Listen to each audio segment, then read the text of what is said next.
There's a lovely story when you needed, is it £12,000 in order to pay the salaries? Tell us that story. Oh, it was back in the early days. I think the first 3 years of Mercy were my mercy journey and my journey of trying to step into that level of faith you need to be able to see God do those kind of things.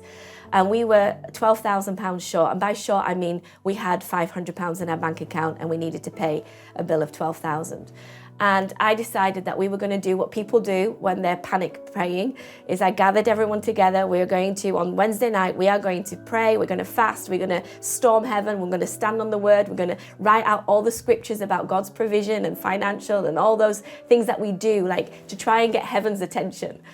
And I was ready to go. I was driving on my way to the meeting and I felt God say to me, I don't want you to pray about the money tonight. And I was like, what?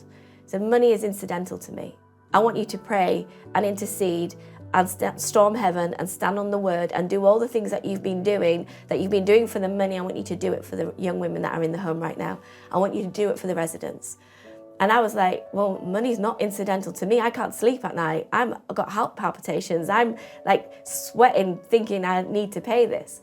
But I've known God long enough to know that when he tells you to do something, the best thing is just do it. Trust. So I got to the meeting, everyone's ready with their scriptures about financial provision. And I said, we're not praying about the money tonight. We're praying for each resident. And we wrote all the girls' names out. We prayed through each one. And the presence of God was so strong. And then the following morning, there was a knock on my office door.